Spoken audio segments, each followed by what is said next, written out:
l'Évangile notre espoir. Est-ce que le mot espoir, pour toi, est une bonne nouvelle? Vous savez, l'espoir est généralement défini comme un sentiment d'attente et de désir qu'une certaine chose se produise. Je m'attends que des choses se produisent aujourd'hui dans ta vie à travers ce message de l'Évangile que nous allons vivre ensemble ces quelques minutes. Et les gens aujourd'hui espèrent en beaucoup de choses qui ne sont pas liées à Dieu. Comme par exemple une relation, peu importe le niveau de relation que nous avons, une promotion professionnelle peut-être ou encore gagner à la loto. Mais j'aimerais que vous sachiez que l'espoir est avant tout relié à un message. Un message qui apporte de la nouveauté dans notre vie, du changement dans nos situations. Et je sais que sans l'ombre d'un doute, Dieu veut apporter un changement dans ta vie, dans ta situation. Et il a tout fait pour que nous puissions découvrir la source de l'espérance. Dieu a tout fait pour cela. Oui, écoutez, dans les Saintes Écritures, dans l'Épître aux Romains, chapitre 15, verset 13, il nous est dit ceci. « Que le Dieu de l'espérance vous remplisse de toute joie et de toute paix dans la foi, pour que vous débordiez d'espérance. » Oh, le mot est fort. « Pour que vous débordiez d'espérance par la puissance du Saint-Esprit. » Wow! La Bible nous encourage à faire confiance à Dieu pour nous délivrer du péché et de la mort. Et de cela transcende l'espoir que beaucoup ont besoin aujourd'hui. Dans cette nouvelle série que je débute, l'Évangile pour nous aujourd'hui. Cette deuxième émission, je sais sans l'ombre d'un doute que l'Évangile est une bonne nouvelle. OK? Et je sais aussi que l'Évangile libère le cœur humain. J'en suis un témoin. Et combien d'autres? Et que chaque parole de l'Évangile écrite l'a été pour nous enseigner, pour nous guider, nous éclairer, nous instruire, nous corriger aussi parfois, et nous encourager dans la vie. Et l'Évangile est à notre disposition au quotidien et elle est distribuée d'une façon gratuite dans bien des endroits. Et j'aimerais voir avec vous l'Évangile qui reflète le mieux le Fils de Dieu dans ces partages que j'entretiens avec vous, l'Évangile pour nous. Et c'est dans l'Évangile de Jean qu'on va regarder encore cette semaine. Et on aura l'occasion de lire chapitre, verset par verset, chapitre par chapitre, pour comprendre dans ces versets et de réfléchir à ce qui est écrit pour saisir ce qui nous est écrit. Ce que je déclare aujourd'hui pour toi qui entends ma voix. Et si vous n'avez pas de Nouveau Testament, j'aimerais vous permettre de pouvoir en avoir un tout à fait gratuit à vous qui demeurez dans la région matapédienne. Il y a toutes sortes de formats de Nouveau Testament que je peux vous partager et c'est à vous de pouvoir le choisir, le bleu marin ou ceux que je viens de vous montrer ici. Et vous n'avez qu'à écrire votre nom à un courriel, votre adresse, et le courriel qui apparaît ici dans le bas de l'écran va être là et va vous montrer les directives à suivre. La question aujourd'hui.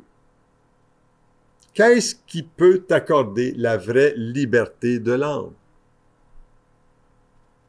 Je parle vraiment de liberté, là. Une liberté qui est d'un auteur qui sait de quoi nous sommes faits.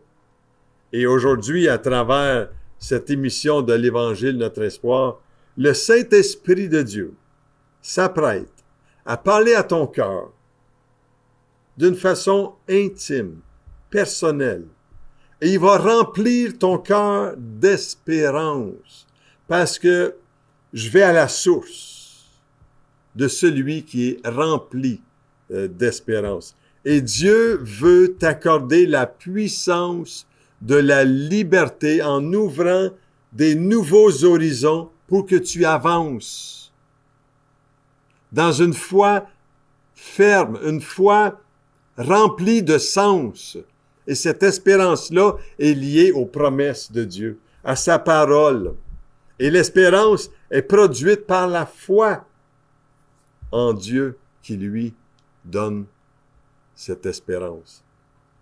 Dans l'Épître aux Romains, chapitre 5, verset 5, et si vous avez une Bible avec vous, j'aimerais vous encourager à aller lire avec moi. Romains 5, 5 qui dit « L'espérance ne trompe pas, parce que l'amour de Dieu est répandu dans nos cœurs par le Saint-Esprit qui nous a été donné. » Alléluia! La parole de Dieu, elle est vivante. Elle est remplie d'espoir pour ceux qui ont la foi en lui. Et ma prière aujourd'hui est que le Saint-Esprit t'accorde un brin d'espoir là où tu es, là dans qu'est-ce que tu vis toi, à travers la lecture que nous allons faire en ce moment. Et j'aimerais lire l'Évangile de Jean, chapitre 1, verset 9 à 13 aujourd'hui avec toi, qui dit « Cette lumière était la véritable lumière qui, en venant dans le monde, éclaire tout homme. Elle était dans le monde, et le monde a été fait par elle. Et le monde ne l'a point connue. Elle est venue chez les siens, et les siens ne l'ont point reçue. Mais à tous ceux qui l'ont reçue, à ceux qui croient en son nom, elle a donné le pouvoir de devenir enfants de Dieu, lesquels sont nés non du sang, ni de la volonté de la chair, ni de la volonté de l'homme, mais de Dieu. » Quel texte extraordinaire que nous venons de lire ici aujourd'hui. Jean-Baptiste avait rendu témoignage la semaine passée, on avait vu ça, il avait rendu témoignage que cette lumière était Jésus lui-même. Et vous savez, dans l'Évangile de Jean, chapitre 8, verset 12, Jésus dit de lui-même, « Je suis la lumière du monde. Celui qui me suit ne marchera pas dans les ténèbres, mais il aura la lumière de la vie. » Moi, les premières fois que j'ai vu, que j'ai entendu, que j'ai lu ces versets-là, je dis, moi, Seigneur, je vais avoir la lumière sur ma vie. Et jamais je n'ai regretté que Dieu mette la lumière sur ma vie. Et cette lumière éclaire toute personne qui est désireuse d'être éclairée dans ses relations, dans ses objectifs de vie, dans les valeurs saines à cultiver. Et c'est la véritable lumière, nous dit le verset 9. Cette lumière était la véritable lumière qui, en venant dans le monde, éclaire tout homme. Vous savez, la création elle-même, OK, et tous les bienfaits qu'elle nous procure, je n'ai qu'à penser à quand je fais de la randonnée pédestre, que je vais sur un lac, que je vais dans des sentiers dans la forêt, que j'aille dans les plus hauts sommets de ce monde, peu importe. J'y ai pas été, là. Je vais vous rassurer. Je suis pas un alpiniste. Mais je monte et je franchis des étapes dans la vie plus importantes que ce que le physique peut m'apporter. Ça, je peux vous garantir. Et toutes ces choses qui sont autour de nous rendent témoignage de la grandeur de Dieu. Et elle nous communique une certaine lumière. Quelle sérénité que d'être dans un lac où il n'y a pas de vagues et tu es à la pêche, où tu vas dans le bois à la chasse, et que tu aimes être dans un endroit si serein, tranquille, paisible, où il n'y a pas de son, pas de bruit. Saviez-vous que Dieu est là? Il cherche à parler à ces moments-là. On appelle ça la révélation générale de Dieu.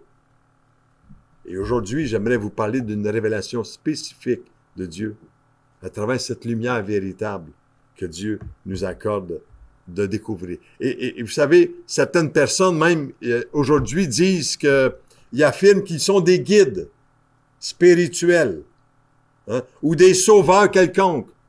Mais celui que l'Évangile de Jean ici nous présente comme témoignage, c'était celui qui est la véritable lumière, qui en venant dans ce monde éclaire tout homme.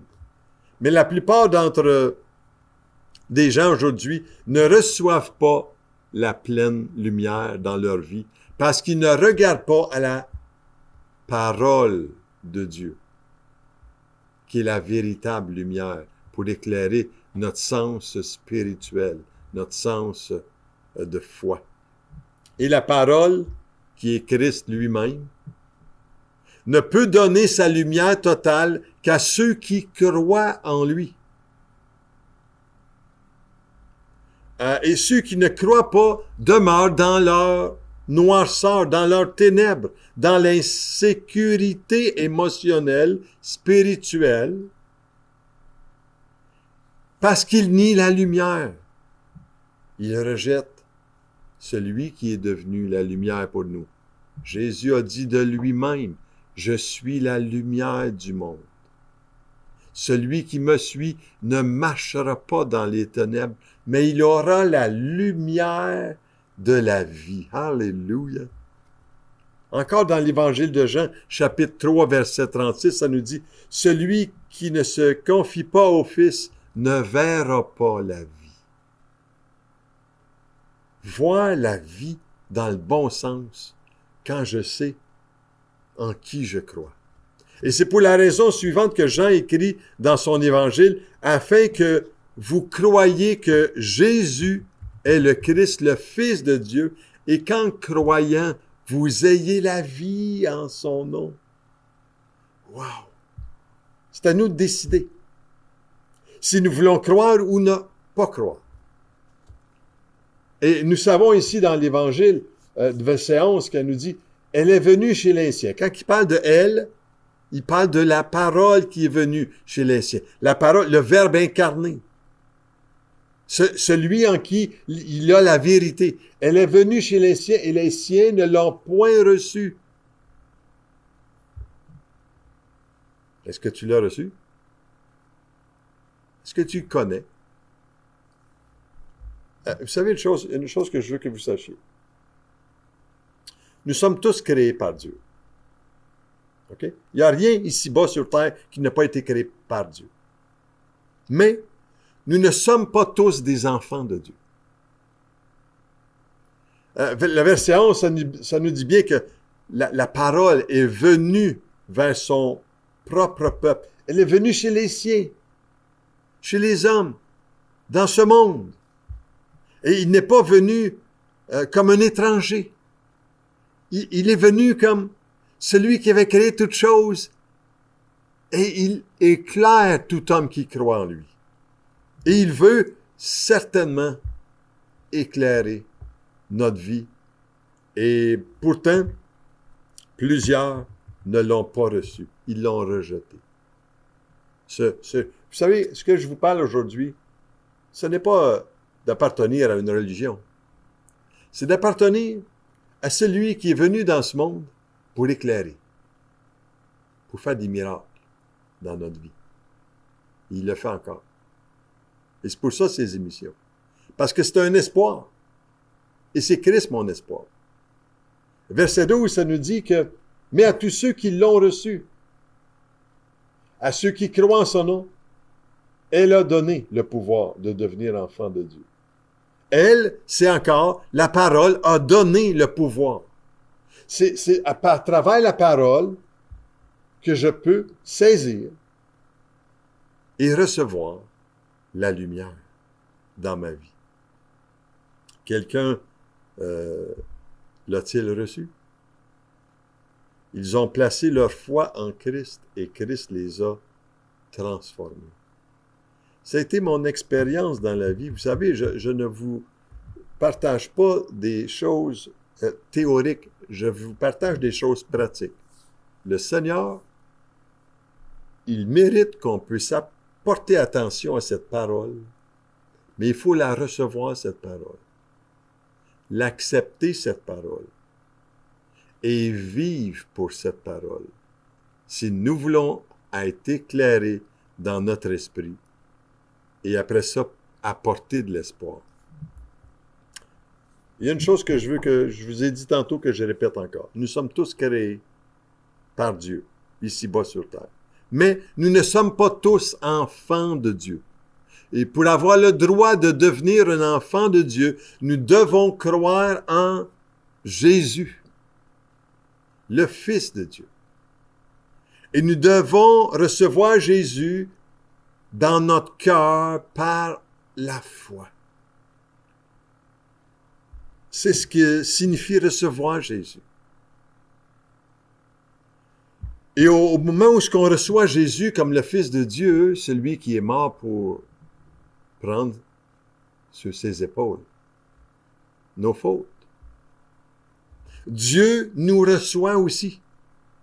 Dieu vient imprégner sa présence dans notre vie quand on reçoit par la foi ce que Christ a accompli sur la croix. Et à ce moment-là, on devient membre de la famille de Dieu.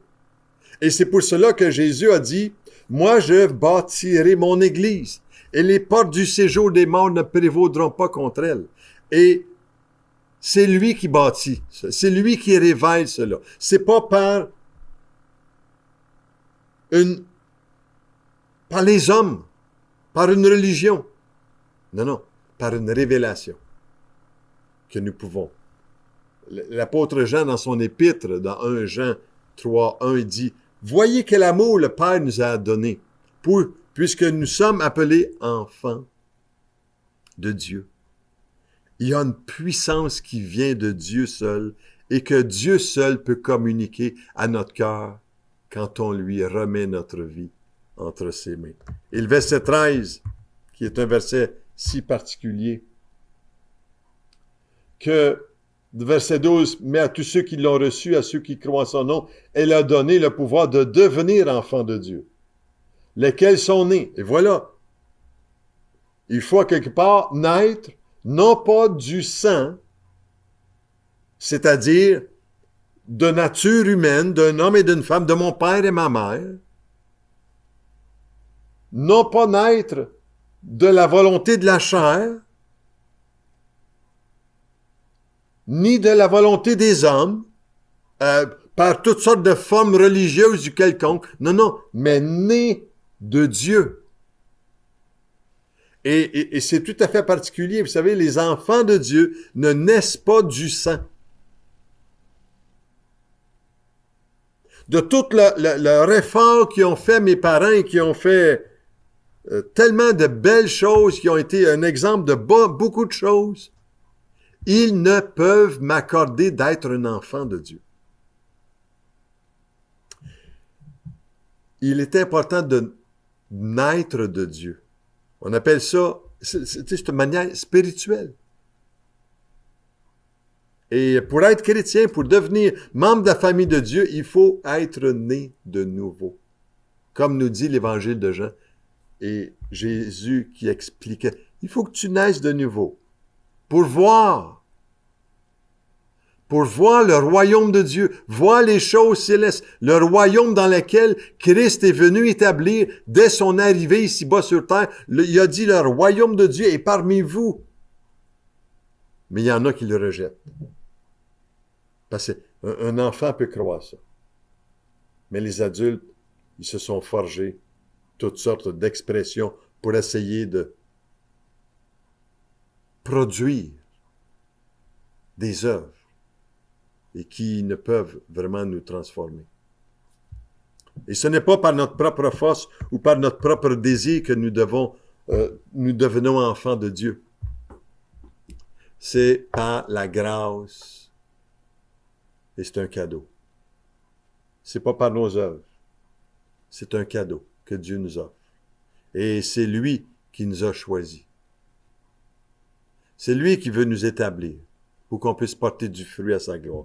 Et vous savez, les enfants humains naissent de la volonté d'un homme et d'une femme. Les enfants de Dieu naissent de la volonté de Dieu. La volonté divine. Et lorsque nous acceptons Christ comme Seigneur et Sauveur, nous naissons dans la famille de Dieu. Qu'est-ce qu'il faut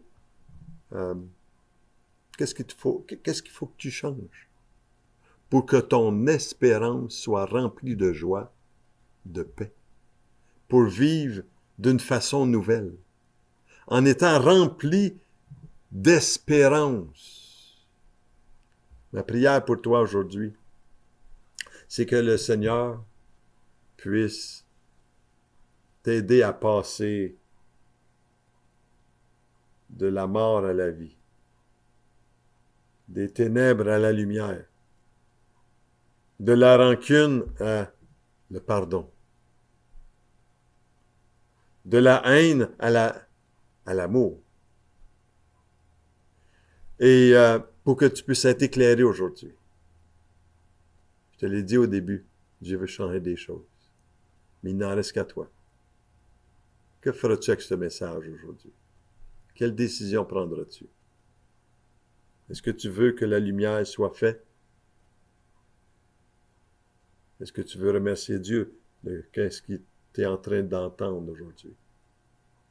Le Saint-Esprit veut parler à ton cœur à travers cette émission. Et la bonne nouvelle est que Dieu nous a placés sur cette terre pour qu'on puisse découvrir qui il est et comment il agit en chacun de nous. Que le Dieu de l'espérance aujourd'hui vous remplisse de toute joie et de toute paix dans la foi pour que vous débordiez d'espérance par la puissance du Saint-Esprit. La semaine prochaine, nous allons voir encore une autre émission sur l'Évangile pour nous. Mais écoute bien ce chant « À la rivière » avec Stéphane Kéry et laisse donc le Saint-Esprit façonner quelque chose en toi et te donner un brin d'espoir. Soyez richement bénis. À la rivière, humble je viens déposer tous mes péchés. Pardonne-moi, purifie-moi, Seigneur, viens me rencontrer. De ces eaux vives coule ta grâce qui me guérit, me libère. Je me présente à la rivière. Seigneur, viens me rencontrer. Précieux Jésus, entre tes mains, j'abandonne mes soucis. Oui, prends ma main, attire-moi. Seigneur, viens me rencontrer. À la rivière, humble je viens déposer tous mes péchés. Pardonne-moi, purifie-moi, Seigneur.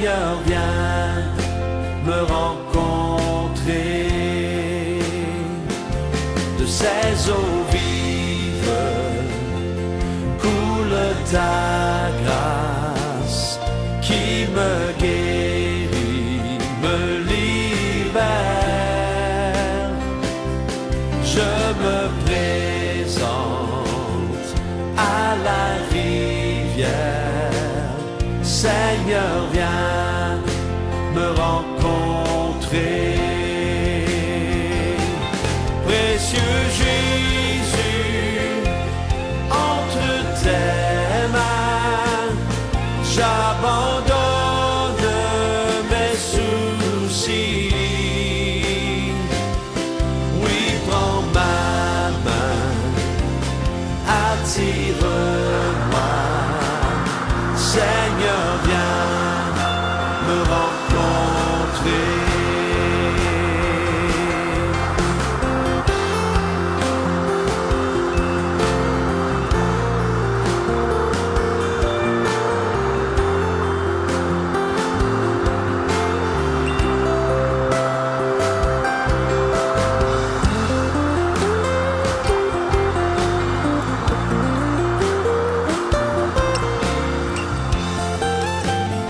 Chantons-le ensemble, précieux Jésus. Oh, précieux Jésus, entre tes mains, j'abandonne mes soucis. Oui, prends ma main, attire-moi. Seigneur, viens me rencontrer. Précieux Jésus, précieux Jésus, entre tes mains, j'abandonne mes soucis. Oui, prends ma main, attire-moi. Seigneur, viens me rencontrer. Viens avec nous à la rivière, trouver la vie éternelle. Il t'appelle. Il t'appelle et il t'attend. Jésus veut te rencontrer. Et encore une fois. Viens avec nous à la rivière, trouver la vie éternelle. Il t'appelle et il t'attend. Jésus veut te rencontrer.